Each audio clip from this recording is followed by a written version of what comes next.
what's actually been helpful versus what do people do that is sort of not as helpful? I don't need another ladle. It's kind of fun here. I like you guys. It's fun hanging out with you.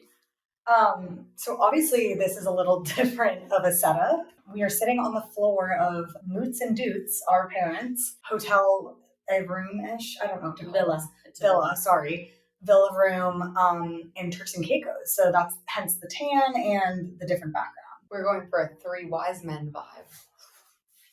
We do you not know that game? Shoot, I don't. It's like I'm so we'll do it at the end. Do you want to introduce our guest? Yeah, so this is the infamous BHG, otherwise known as Moots, otherwise known as Mom, who has been our primary point of contact throughout this entire endeavor. She is on the front lines of everything that's been going on since day one. And yeah, we're just going to hear her side of the story. Get a little insider baseball knowledge from the moms. I love that intro. So I'm Becky. Doug and I have been married for 33 and almost a half years, I guess. 9/1/91 was the magical date. We met each other in 1987.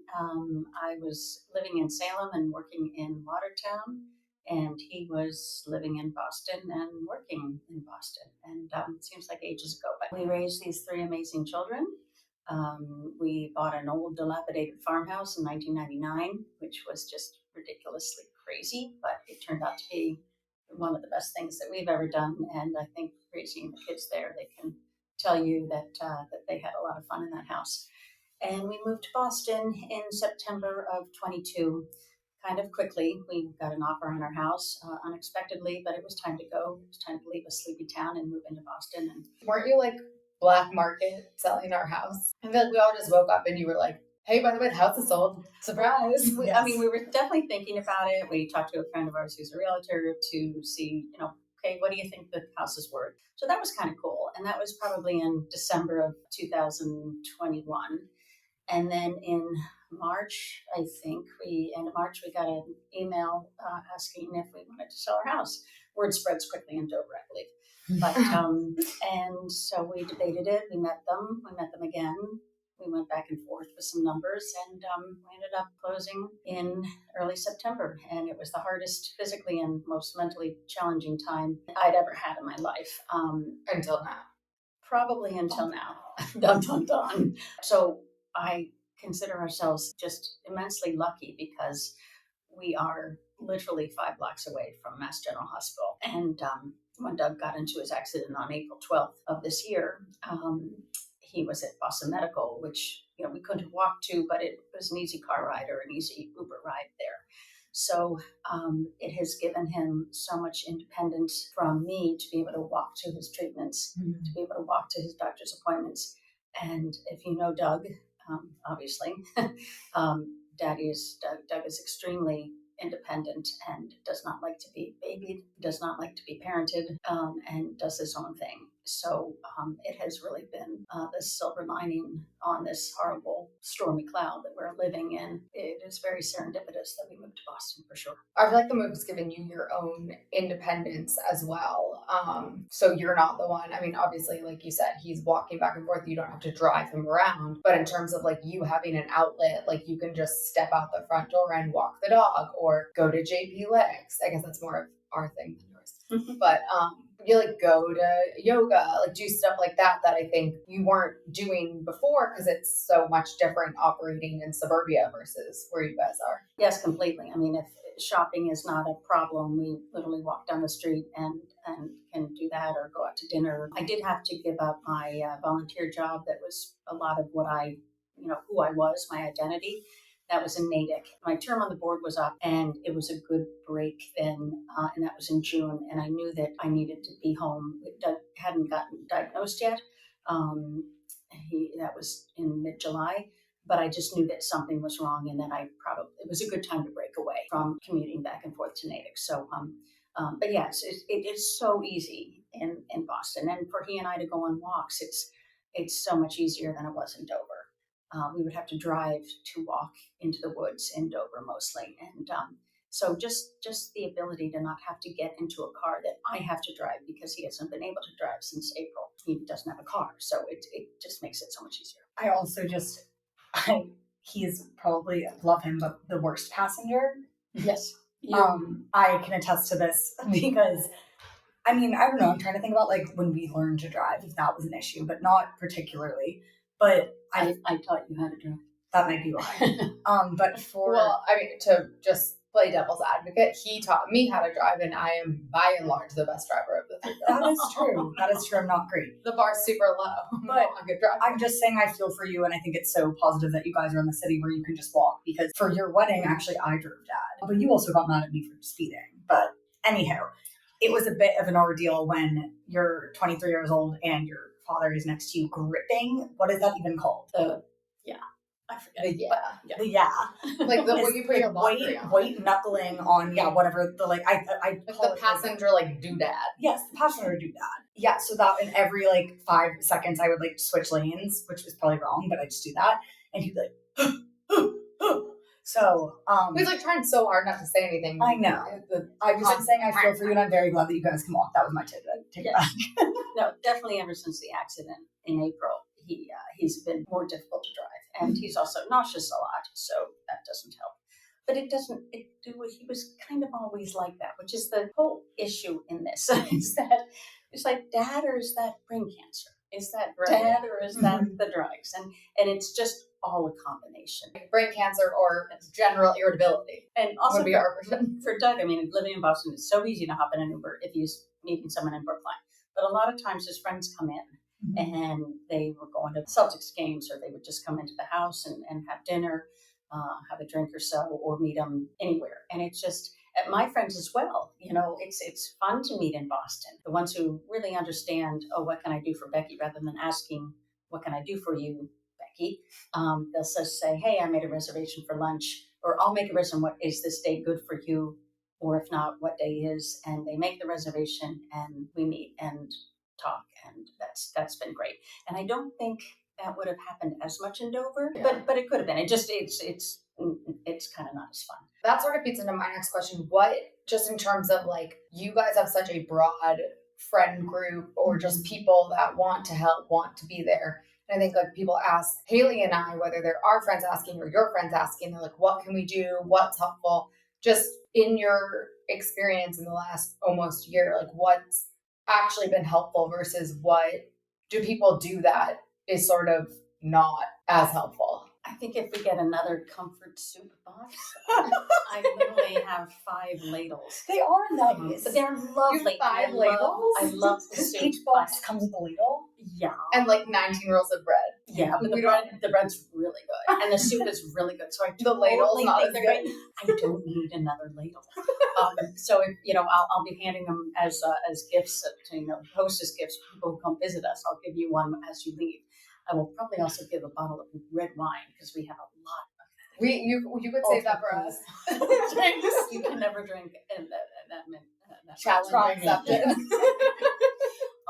No, I really appreciate the, hey, what day's good for you? Let me take you out to lunch. That's been amazing. If you'd like to come over and visit, bring something to eat.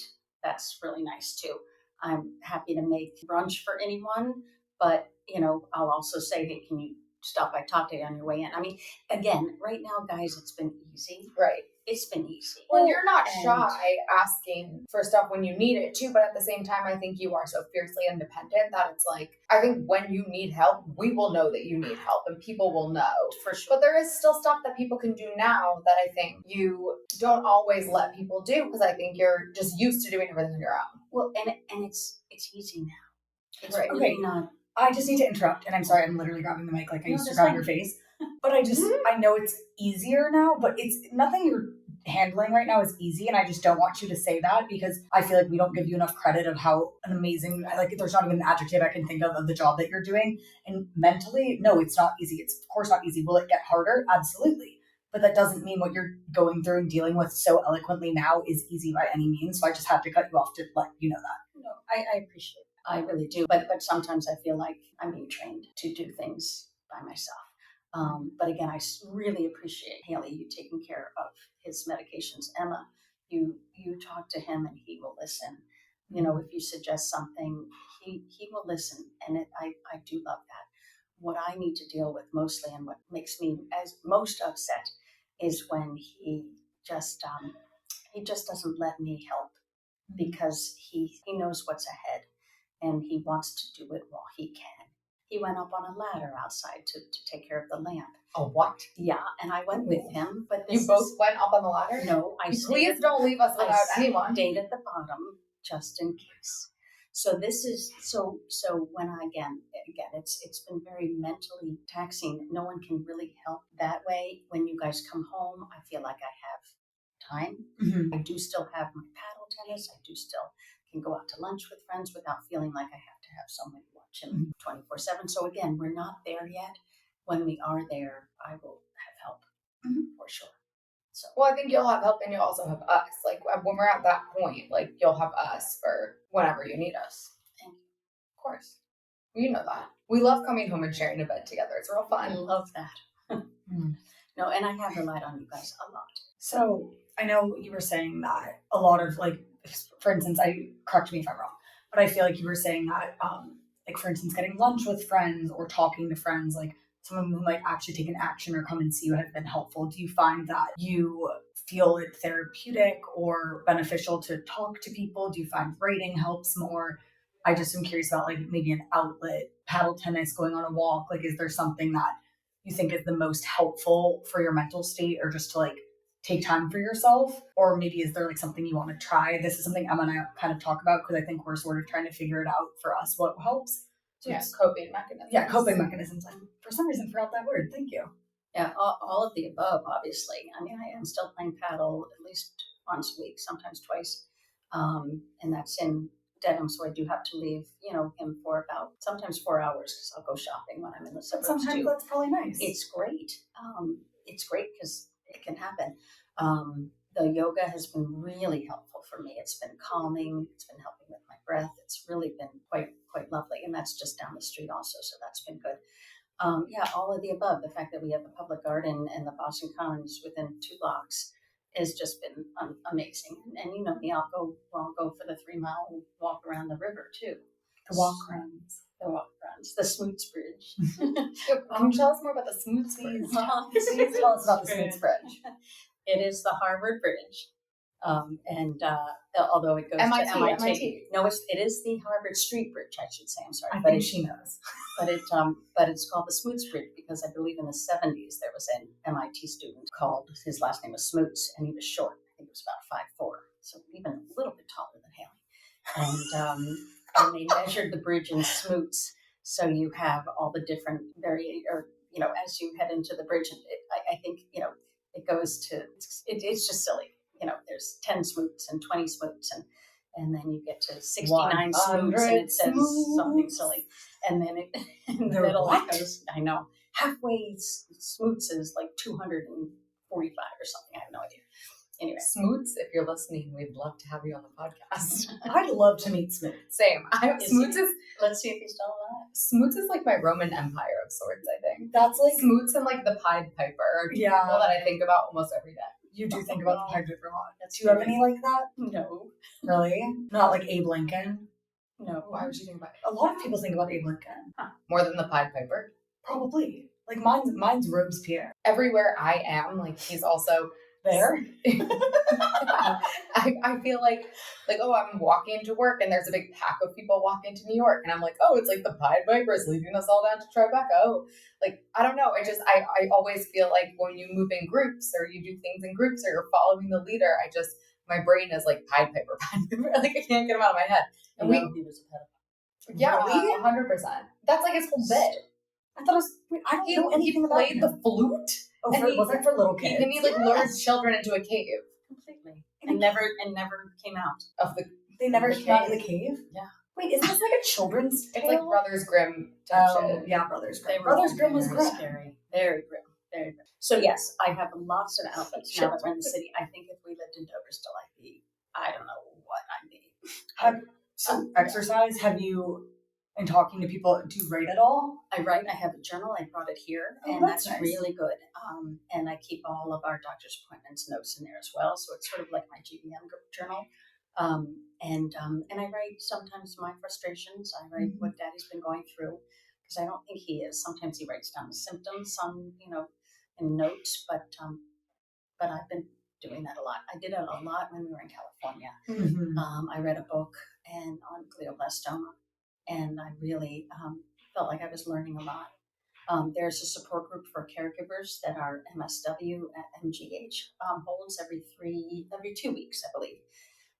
And then she's the one that Daddy and I meet with once a week, very regularly. And she's really helpful. She's very positive. And you know me, I'm sort of the most positive person, I thought. You are. But it's very You tough are. to be positive in this, especially when Daddy's been so down. I think that you're probably, though, because you're the caregiver and you see everything much more than we do, I'd say in this circumstance, you're much more realist than positive, but not to a bad way. I don't know, Well, correct me if that's wrong, but that's sort of how I feel. Like, I think I'm a little delusional positive versus I think you, who are there every day caring for him, have a little more like realism. Well, I think that, and I want to let you answer, but just to piggyback off of that, I think that you are not, like, we're not pretending this isn't happening. And I think I've seen people who have gone through this with their parents, with their grandparents. I saw you go through it a little bit with your dad when he had multiple myeloma and eventually passed from that. It was sort of like, he's fine, he's doing fine, he's doing fine. And then all of a sudden you went down to visit him and you were like, he's not doing fine. Like, I think you're extremely positive, but at the same time, you're just as much no bullshit. Like, you're tell it like it is. I agree. You're not a cynic, but you're certainly not like head in the clouds, like pie in the sky. Like, you know what's going on and you're not afraid to talk about it, which I think is made this so helpful for us, especially not being in Boston. Like, we're sitting in New York, Lucy's in LA, and we know what's going on. We know the good, bad, and the ugly, and you don't hide things from us. And I just appreciate the way that you've managed that and our relationship in that way. Well, I think to me, from the get-go, knowledge is power. And I just wanted to know what the fuck was going on. And it's kind of like when you had your droopy arm, your droopy hand. And I was like, Mama's going to diagnose what you have. And so, yes, I went down the rabbit hole in April to find out why he's having these seizures. Right. And I think that was a good thing because then we came to the doctors at Boston Medical and said, well, could it be this or could it be this or could it be this? Because they were not giving us answers. No. They actually told us when you went in that don't worry, it's not brain cancer. Yeah. So that. No, completely. That Saturday, yeah, they did see a mass in his head and a mass in his chest, and that's what they told me. When he was in trauma. And then in the ICU, the neurologist was like, "No, his brain seems fine," and we were literally celebrating. Yeah, we cheered. We cheered at Myers and Chang. He was like, "Good news, no brain cancer," and we were like, "Great." Cheersed? Is that the word? Yeah, we cheers. What else to what? Cheersed. It sounds funny. Cheersed. I mean, if you say toasted, anything, we toasted. That's just a synonym. We said cheers. We cheersed. I don't think it's a verb. It could be. I could be wrong. Try to play it on New York Times Genius spelling and see if they accept it. So yes, and then obviously when he got the glioblastoma diagnosis on National Glioblastoma Awareness Day, freaky July 17th, the third Wednesday of the month of July. It's just crazy. Of course, we were Googling that, and then I got a couple books. I read one cover to cover when we were in California. And I was like, gosh, I really wish that I could speak to other caregivers, specifically other wives, because that relationship between wives and GBM patients is unlike any other. And sure enough, I found a couple wives of GBM warriors Facebook groups, and it's been very, very helpful to me. So I think because of that, yes, I know what's to come. I have no idea the timing that's involved, and everyone is different. There are different stories, and it's not freaking me out. It's just giving me knowledge, and I think that is very helpful to me to have that knowledge, to understand when the doctors say something, I can be Daddy's best advocate, and not just relying on what the doctors are saying, even though we're in the best facility imaginable. They're still good to push. They still need to be pushed. If anyone's going to push them, it's you and Dad. So. Well, yeah, because I see them every day. I know what's going on. and I know I can tell what's helping and I can tell what's hurting. Yeah. I also just think like patient advocacy is so important. Even when you have amazing care, like we are getting with Dad's amazing team at MGH, but like you're so right, he doesn't go in often, especially now without radiation. He's taking his chemo orally at home, so it's like you're the one seeing this. You're the one who knows him, and like the way that you're feeling, especially for him to articulate it too, but in this case more so knowing his personality and knowing you, like you articulating that to a doctor in like how he's feeling, since it's such a unique, different path that he's on for this disease. It's like that is so much more important than a scan, in my opinion. I mean, I think they're both important, but don't like, you say, like your wives group said, trust the man, not the scan? They did.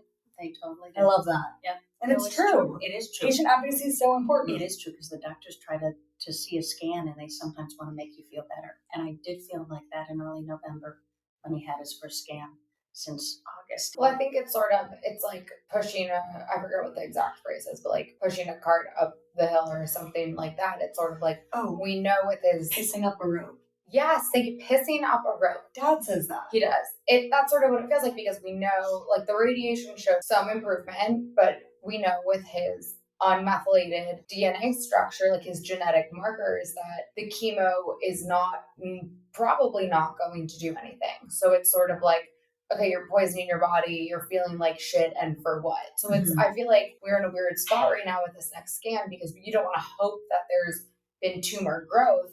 But if there is tumor growth, then at least he can get into a trial, which has showed some progress and some promise recently, versus if there's nothing, it's like, okay, great, the tumors haven't grown, but now we're just sticking with the standard of care that there's no evidence that it's helping. And that, I think, is causing just so much added stress, anxiety to all of this. Mm-hmm.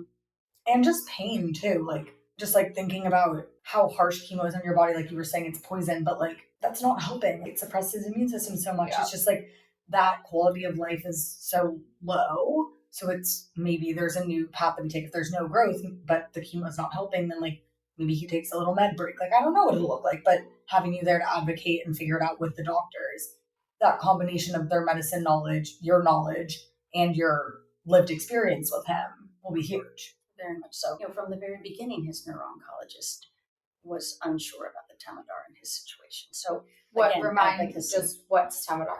Temodar is the oral chemo drug. Thank you. Just for the people in the back. Yeah, TMZ is its acronym.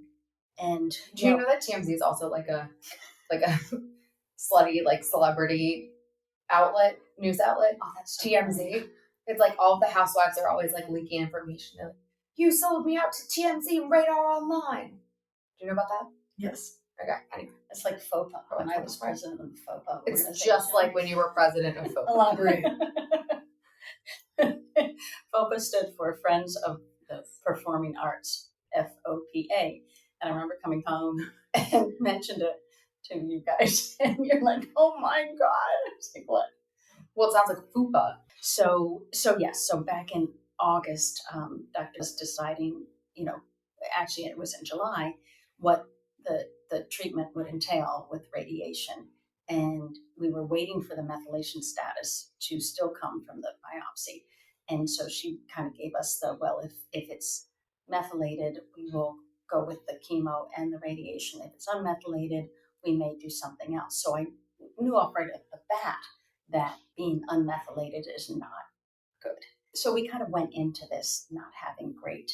Into the chemo or just into the whole thing? Into the whole pre-treatment situation, post-diagnosis, knowing that his markers were probably some of the worst that you could have, meaning the tumors aren't as responsive with the chemo if they are unmethylated.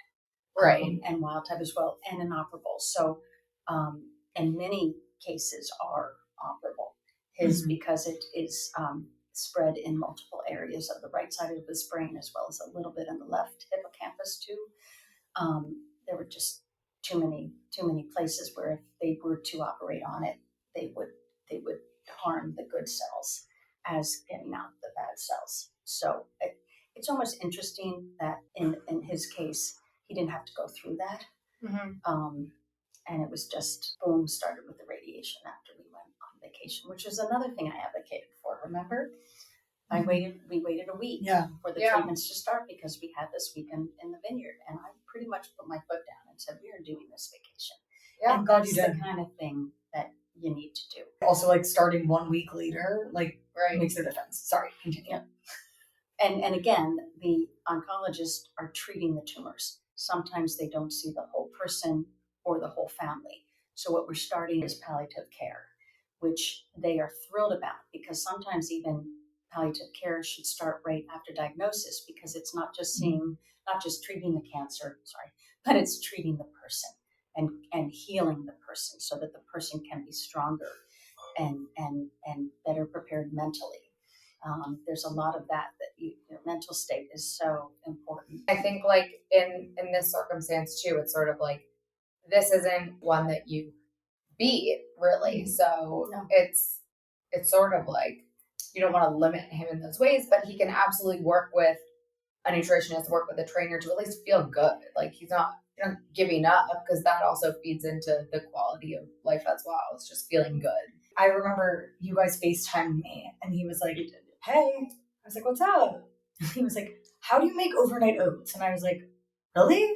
Do you want me to like walk you through it? It was so sweet. And it didn't turn out well? He asked me how to make them. And I said, well, why don't you call Haley? Because I just thought, the more interaction he has. Right. Yeah. And well, I call you guys a lot, but I feel like Dad will like text me a heart or something, but he's not really like calling me up. Nor do you as much. I think that they're usually trying to like give us our space. Of course, which I appreciate. But sometimes I'm like, call me. I've always said this. I said this once I graduated high school. I was like, please call me more. Yeah, but I called Emma and she's like, what's wrong? Yeah, that's also well, that at the beginning of all of this, because then the one time you did call, there was actually something wrong, and I didn't pick up my phone because you didn't text me, and we just had a conversation a week ago where you were like, oh, I'll let you know if it's bad. You know what I mean? Because now it's sort of, we don't. That's fair. Unless it's the total middle of the day. But if you're calling past like 5 p.m., I just assume you just want to chat. Like that's where we are right now. Something's really, really bad. I mean, middle of the day. I'll pick up regardless, but. So I'll text you first? No, just keep calling me. It's better. It's the situation. Everything's we're gonna be anxious regardless. Like it's fine to shoot me a call, please. Well, I'm worried about you guys. I worry. We'll just be worried about you more so. Yes, we're good right now. But you are also welcome anytime as well. You know. Yeah, you're good right now, so we want to come home and spend time. Well, things are good too. Like we're not trying to like. We're not only coming home to be helpful. I mean, it's very self-serving, and at the same time, like we tell you guys this all the time. We like being around you. Like we would prefer to be around you. I think honestly, part of the only reason we go back to New York is because you make us. Like we want to. We want to be with you, and it's fun. And even when Dad is tired and thinks he's so boring, like he's still really fun to be around. He's really funny and still has that spunk in him. So exactly, he really does. He still has his sunshine. For sure. We're lucky. No, we are lucky right now. Yeah. I think that's the weirdest part of all of this is I don't know, obviously we've been dealt a really crappy hand, but I think we're lucky to have the great relationship that we have with both him and you. I don't think many people have the relationship that we have with our dad, and I think even fewer have it with both of their parents. So it's very special, the just individual relationships with all three of us that you guys have created, and the ways that those of them matured into adult relationships where you can call us up if you're having a bad day and you need help, and you can vent to us, and at the same time we can do it right back. Like we don't need to sort of reestablish boundaries or what our relationship is now that we're going through something like this. We know each other so well that we know how to be there for each other, or we know how to tell each other when we can't be there, or we need you to step up, or vice versa, or anything like that. So I feel lucky for that and grateful for that. But just don't forget to, tell us your problems too. It's not like you have to not. And we're not shy of safe and telling anybody our problems. Yeah, but please do. We have lots of room and lots of love, and obviously things are going to come up, and we want to be there for you too, regardless of what's going on. Well, we appreciate it. Thanks, Mom. Thank you.